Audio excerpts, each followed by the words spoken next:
1300 కోట్లు, వందలాది మంది జీవితాలు, 9 సావులు. మరి 3 ప్రధాన పార్టీలల్లా గిరిజన లీడర్లు ఉన్నారు. ఏ ఒక్కరు కూడా బయటికి వచ్చి అరే నా గిరిజన బిడ్డలకు అన్యాయం జరిగింది, వాళ్ళు నష్టపోయిండ్రు, వాళ్ళ తరఫున నేను నిలబడతా, కొట్లాడతా, వాళ్ళ పైసలు వాళ్ళకి ఇప్పిస్తా అని ఒక మాట ఇచ్చిన పాపానికి పోలేదు. ఓట్లకు మాత్రం గల్లీలు తాండాలు తిరుగుతారు. మరి ఏ ఒక్కరు బయటికి రాలేదు. ఎంతోమంది మీడియా వాళ్ళు కూడా ఇక్కడికి రావడం జరిగింది. మమ్మల్ని అడిగినరు, మా కష్టం చెప్పుకున్నాము, మా బాధ ఎలగక్కున్నాము, అయినా కూడా మాకు న్యాయం జరుగుతలేదు అని చెప్పి ఇక్కడ ఈ తాండాలు ఉన్న చాలామంది మేము రాగానే వాళ్ళ బాధను ఎలవస్తున్నారు. నేను ఇప్పుడు ప్రస్తుతం ఉన్నది పాల్తీ తాండా, నల్గొండ జిల్లా. ఇక్కడ కూడా చాలామంది పైసలు ఇచ్చున్నారంట, లక్షల కొద్దీ. మరి వాళ్ళ పైసలు ఎట్లిచ్చిండ్రు, ఎట్లా నమ్మిండ్రు, ఏంది, మరి వాళ్ళ కోసం మనం ఏం చేయొచ్చు, ఫస్ట్ వీళ్ళతో మాట్లాడి వీళ్ళ బాధ చూసిన తర్వాత మనం ఆడిపోదాం.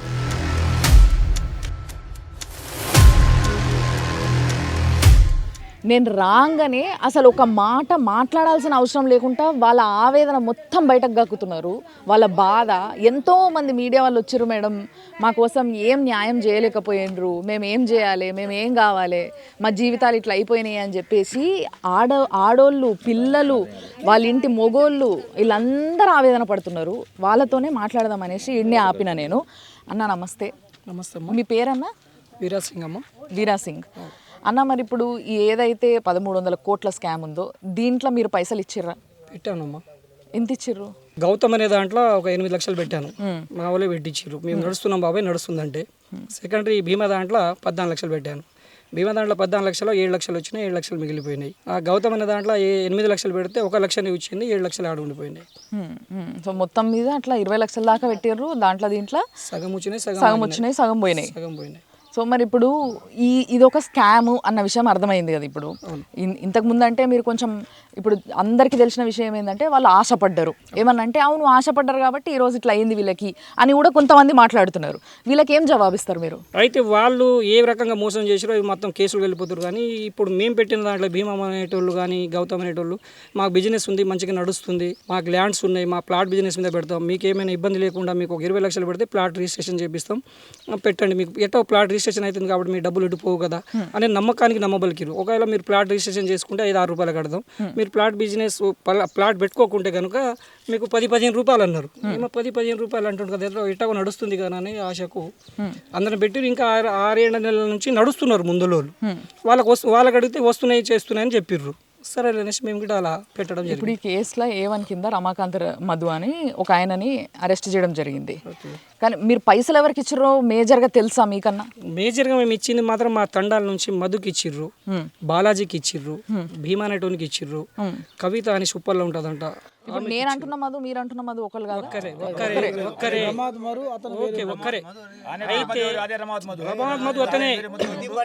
బాలాజీ, ఒక్క నిమిషం, బాలాజీ మధు వద్దిపట్ల పియపల్లి మండలం వల్లే రోజు న్యూస్ నడుస్తుంది. అదే అందులో నేనే లేదు కానీ మా తండాల నుంచి వచ్చిర్రు. ఇంకా మా పోరగాడ ఈడనే ఉండు వేసిండు మధు దాంట్లో ఇక డబ్బులు వేసిండు. ఒకసారి ఇక్కడ రండి, మీరు ముందుకు రండి.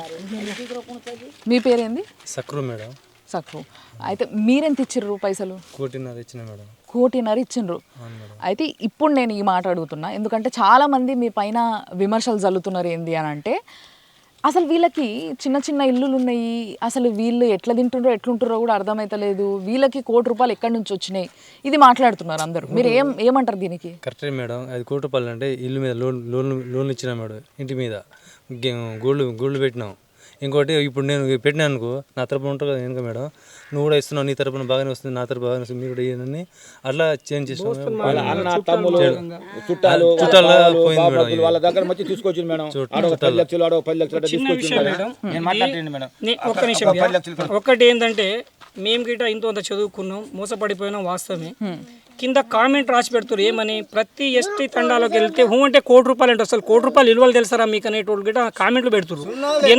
ఎందుకు పెడుతురో తెలుస్తలేదు. విషయం ఏంటంటే నేను 1 కోటి రూపాయలు నేనే పెట్టలేదు, నేను పెట్టింది 14 లక్షలు పెట్టాను, ఇంకో దగ్గర 8 లక్షలు పెట్టాను అన్నాను. ఇక్కడ ఉన్నారు ముగ్గురు, కోటేష్ అనేసి, సక్రు అనేసి, శంకర్ అనేసి, వీళ్ళు కోట్లు పెట్టరు. కోట్లు వీళ్ళ దగ్గర ఏం లేవు వాస్తవంగా.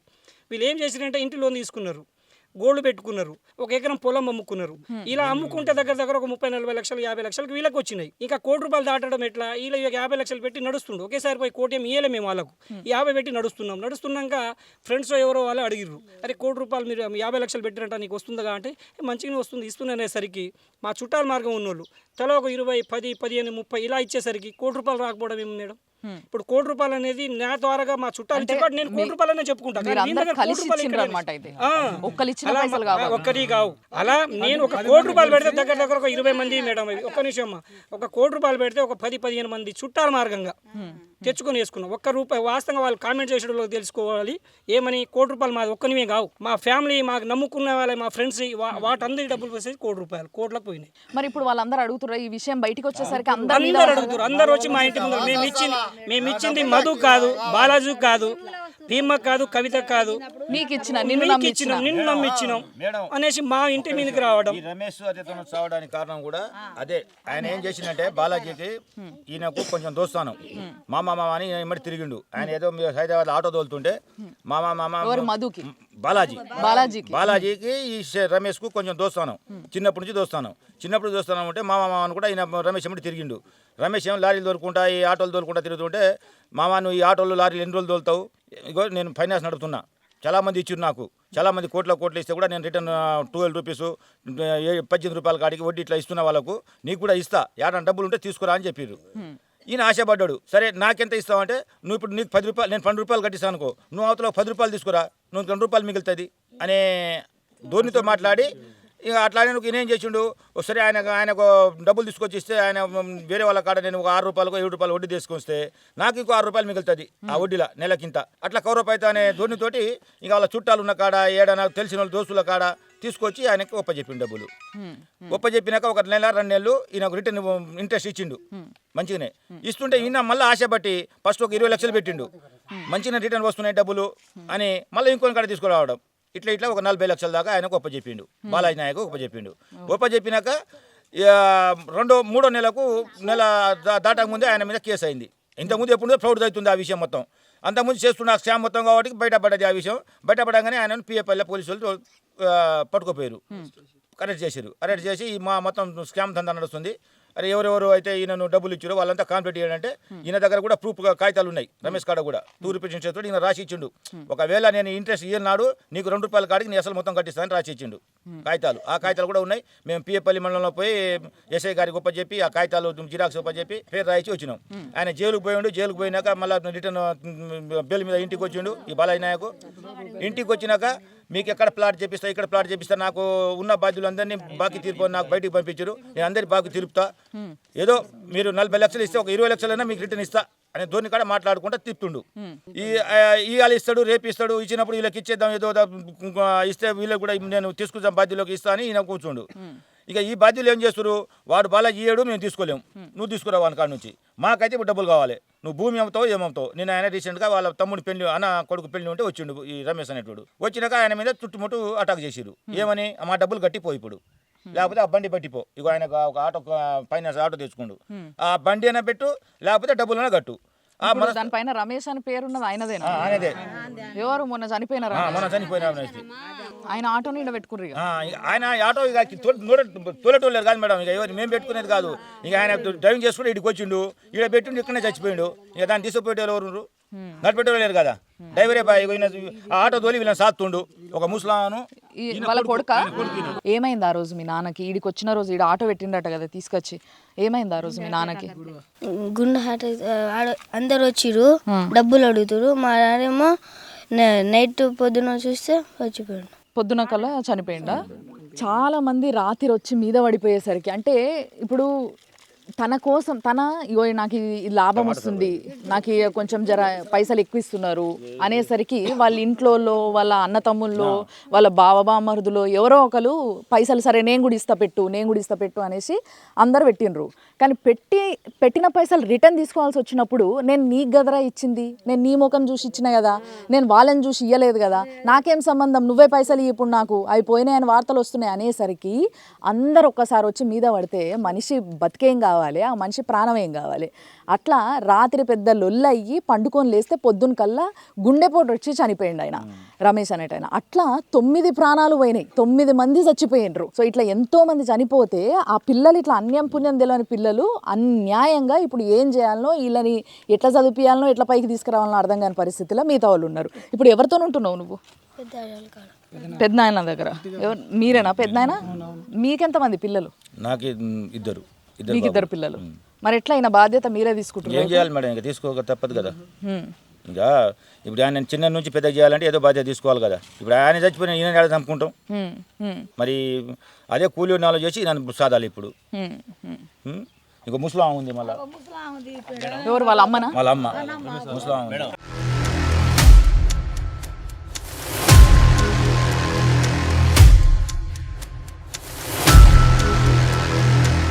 అమ్మ నమస్తే, నీ కొడుకు పేరు రమేషా? రమేష్ కొడుకు చచ్చిపోయినాడు. అబ్బా 50 లక్షలు పెట్టాడు. ఆ బాకీ వాళ్ళు వచ్చినాడు, గుండె ఒగ్గిరి ఇప్పుడు చచ్చిపోయినాడు. నాకు పెట్టేవాళ్ళు. పోలీస్ స్టేషన్ లో కంప్లైంట్ ఇచ్చిండ్రా? ఇచ్చిండ్రా? చేసిన పోలీసు వాళ్ళు నడిచే చేత కాదు, నీకు నడుచుడు చేతన అయితే లేదు, కాలు పోయింది. నీకు ఇట్లనే నీకు కాలు అయిన తర్వాత కూడా ఎత్తుకపోయి ఓటేపించారంట కదా నాయకులు, అవునా? అవునా? వేసినావా? వేసిన ఓట్లు వేసేటప్పుడు ఇదిగో పిల్లగాడు, చిన్న పిల్లగాడు రమేష్ కొడుకు. నాన్న తల్లి నేను పెట్టేది ఇప్పుడు దాకా పెట్టేవారు, అన్న పెట్టేవారు ఎవరు లేరు. ఉపర్సం ఏమన్నా ఎవరు పెట్టలేరు. చచ్చిపోయినాడు, బాకీ తెచ్చి ఎంత బాకీ ఎంత దిబ్బలు పెట్టినాడు. అనుకుంటే అక్కడికి పోయి చచ్చిపోయినాడు అమ్మా అని కాలు ఏడవక బాధపడకు.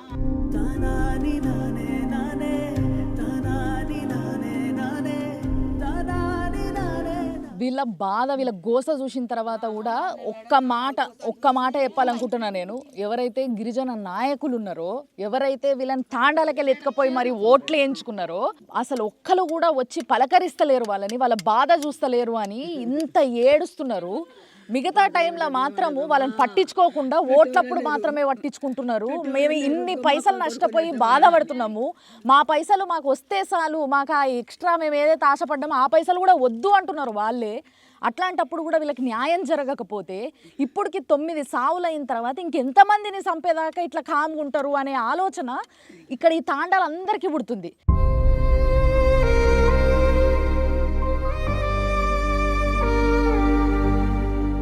మొత్తం పుస్తకం నిండా తీసి పెట్టుకున్నాడు ఆయన, ఎవరెవరికి ఎప్పుడెప్పుడు ఎంతెంత పంపడం జరిగింది, ఏ అకౌంట్ నంబర్కి పంపడం జరిగింది, ఇవన్నీ కూడా బుక్లెట్ తీసి పెట్టుకున్నాడు.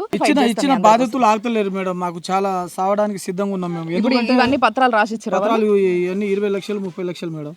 20 లక్షలు 20 లక్షలు రూపాయలు క్యాష్.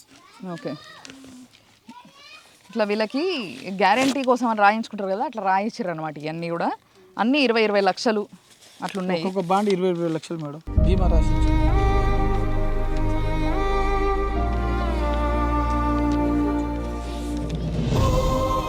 మీరు రాయించుకున్నారు వాళ్ళతో? ఇవి వాళ్ళతో రాపించి. ఈ సంతకం పెట్టిన ఆయన పేరేంది? భీమానాయక్. భీమానాయకేనా? వర్తే భీమానాయక్.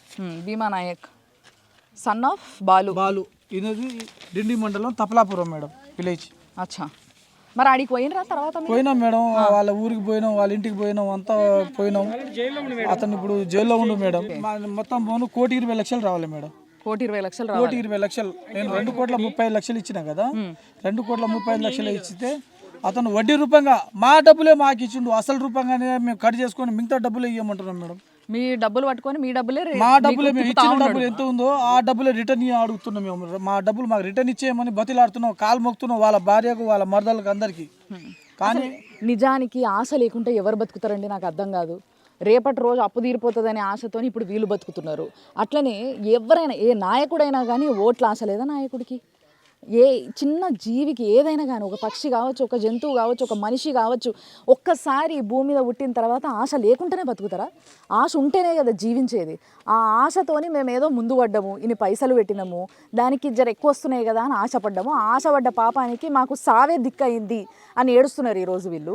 ఇప్పుడు కూడా ఏవైతే ఆల్రెడీ ఇంట్రెస్ట్ రూపాలలో వాళ్ళు తీసుకున్నారో అవి కూడా కట్ చేయంగా ఎంత రావాలో అవే చెప్తున్నారు వాళ్ళు.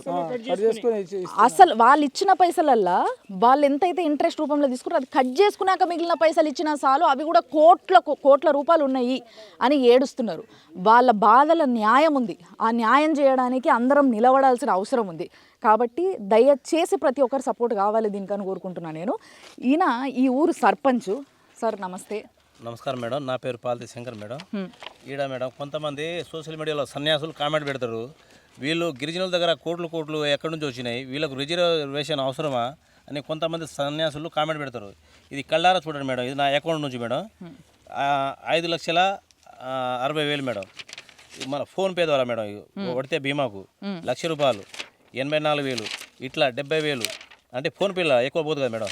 మళ్ళీ 1,00,000 రూపాయలు ఇట్లా అకౌంట్ పే దాకా ఒక 20-30 లక్షలు వేసినాం మేడం. మిగతా మొత్తం liquid cash madam. Liquid cash ఇవ్వ మేడం 23,50,000 మేడం. ఎప్పుడు అంటే 5 నెలల అంటే స్టార్టింగ్ జనవరి నుంచి మేము 8 నెలల దాకా పెడుతూనే ఉన్నాం మేడం. ఒకేసారి కాకుండా ఒకేసారి కోటి రూపాయలు ఎక్కడి నుంచి వస్తాయి మేడం? 10 లక్షలు, 20 లక్షలు, 20 లక్షలు మాకు వడ్డీ రోగం ఒక 5 నెలలు ఇచ్చేసరికి ఇక జనాలు కూడా నమ్మిరు మమ్మల్ని. మంచిగా నడుస్తున్నాయి. ఇది SB green infra developer madam. SB green infra developer అని 23 లక్షలు మేడం. ఒకే రోజు 23,50,000 మేడం. చూడండి కంపెనీ పేరు ఇవన్నీ ఎస్బీ గ్రీన్ ఇన్ఫ్రా స్టార్టింగ్ పెట్టింది మేడం. తర్వాత బీ కైన్ వరల్డ్ అని పెట్టింది మేడం. ఇట్లా చూడండి మేడం, ఇది వాస్తవం కాదా? ఇది 7,50,000, 1,00,000 రూపాయలు. ఇది చాలా ఉన్నాయి మేడం. 3 లక్షలు, ఇగో 10 లక్షలు, 1,00,000 రూపాయలు, 2 లక్షలు, 1,00,000 ఇట్లా ఒకేసారి కాకుండా ఇచ్చిన వాళ్ళు పోయి పెట్టినా మేడం. చూడండి 8 లక్షలు, 10 లక్షలు టోటల్ మేడం. నాది 2 కోట్లు మేడం. మొత్తం 2 కోట్లలో నాకు వడ్డీ రూపంగా 80 లక్షలు ఇచ్చిండు. మిగతా 1,20,00,000 రూపాయలు అస్సలే రావాలి మేడం మాకు. అయితే మీ వడ్డీ ఏమవుతుంది నాయన, ₹2 వడ్డీ కూడా కట్టించండి, మేము ఎట్లా నష్టపోతాం. మాకు నువ్వు ఎంత ఇచ్చినావో మిగతా రిమైండింగ్ అమౌంట్ మా ప్రిన్సిపల్ అమౌంట్ మాకు ఇచ్చేయని చెప్పిన 1 ఇయర్ ఇటు ఇప్పుడు 1.5 ఇయర్ అవుతుంది మేడం. జనాలు ఇచ్చిన వాళ్ళు పొద్దున్న లేస్తే ఫోన్ మీద నీకు మనుషులు ఏ సంవత్సరంలో వచ్చి కలిసిరు మిమ్మల్ని? మేము మా తండ్రిలో ఒక అతను ఉంటాడు మేడం, రఘునాయక్ అని. ఆయన హైదరాబాద్లో ఉంటాడు. ఆయనకి ఏమేం చేశానంటే మా శంకర్ మంచిగా ఉంది బిజినెస్. ల్యాండ్ మీద అయితే 6 రూపాయలు 7 రూపాయలు ఇస్తారు. ల్యాండ్ కాకుండా అయితే 12 రూపాయలు 13 రూపాయలు అట్లా ఇస్తారు. లాస్ట్ 15 ఎక్కువ అమౌంట్ ₹1 కోటి అయితే 15 రూపాయలు అయినా వడ్డీ ఇస్తారు. మీకు చెప్పిన మేడం ఆశపడి మేము ల్యాండ్ ఏం రిజిస్ట్రేషన్ చెప్పకుండా డైరెక్ట్ నమ్మించేసిన మేడం. ఇన్ని పేజీలు మేడం, ఇన్ని పేజీలు కల్లారా చూపిస్తుంది. నా బిడ్డ పెళ్లికి ఉంది మేడం. ఇప్పుడు ఈ సంవత్సరం పెళ్లి కూడా అయిపోయేది. పెళ్లి కొరకు అని ఒక 2 ప్లాట్ కూడా తీసుకున్నాను. సొంత రెక్కల కష్టం చేసుకుని 2 ప్లాట్, ఆ 2 ప్లాట్ కూడా అమ్మే పరిస్థితి వచ్చింది. ఇప్పుడు ఆల్రెడీ అమ్మిన. మన సర్పంచ్ ఎలక్షన్ నిలబడి ఆ ప్లాటే అమ్మి నేను నిలబడ్డా. ఎందుకంటే ఆ డబ్బులు వస్తాయి జనవరిలో మీకు ఇచ్చేస్తానని చెప్పి, జనవరి నుంచి ఇప్పుడు 4 నెలలు 5 నెలలు మేడం. ఇప్పుడు రూపాయి రావట్లేదు. ఉట్టిగానే కామెంట్స్ పెడుతున్నారు మేడం. ఇవన్నీ బుక్కు నిండా డబ్బులు ఇవన్నీ పెట్టినవి. మీ ₹1 ఎట్ట వచ్చిందిరా, మీ ముఖం చూస్తే ₹1 లేవు అని చెప్తున్నారు. ₹1 వచ్చినాయి అని ఆ కామెంట్స్ గురించి నేను అడుగుతున్నా. అరే పెట్టే నా చెత్త నా కొడుకులారా, కామెంట్ పెట్టే నా కొడుకులారా, నేను చెప్తున్నా. నా కాడ 10 లక్షలు ఉంటే నా రిలేషన్ మా అక్క, బావ, బామర్ది, అల్లుడు వాళ్ళంతా కలిసి ఇచ్చిన డబ్బులు నా డబ్బులు కావురా, ప్రజల డబ్బులు రావి అని చెప్తున్నా నేను. కామెంట్ పెట్టి వినండి ఒకటే మాట, మీ బుక్కు నిండా డబ్బులు 2,35,00,000 డబ్బులు పెట్టినామంటే మీరు కూడా అర్థం చేసుకోవాలి. ఇగో ఎప్పుడు పెట్టింది తారీఖు, డేటు, తారీఖులు అన్నీ ఉన్నాయి రా, పిన్ టు పిన్ లెక్క ఉంది మా కాడ. మాకు న్యాయం చేయమని కోరుతున్నాం మేడం.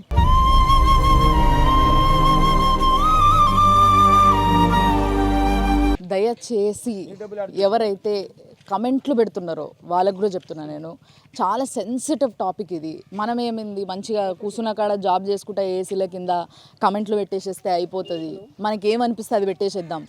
చాలాసార్లు మన మాట కొన్ని ప్రాణాలు తీసేస్తుంది, చాలాసార్లు కొన్ని మాటలు ప్రాణాలు నిలబెడతాయి.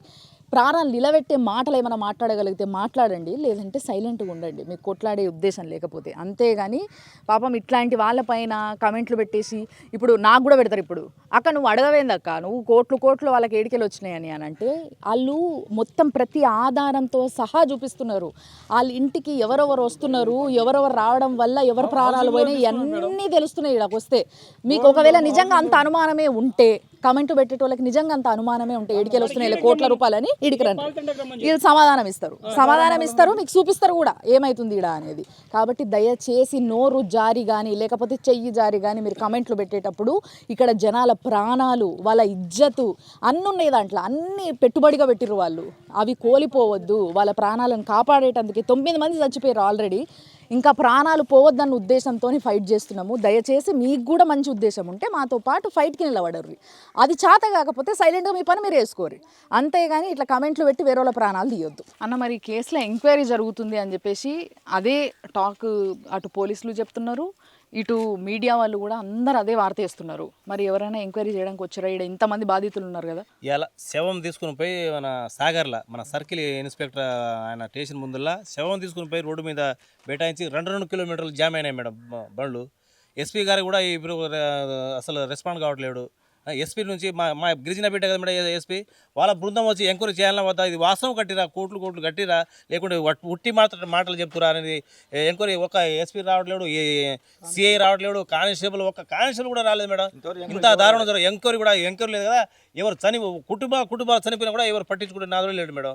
ఓట్లు వాళ్ళకు కావాల్సిన వచ్చినప్పుడు నాట్లేడు వేస్తారు, పైకి మొత్తం ప్యాంట్ పైకి వేసుకొని నాట్లు వేస్తారు. ఓట్లు అవసరం ఉంటాయి.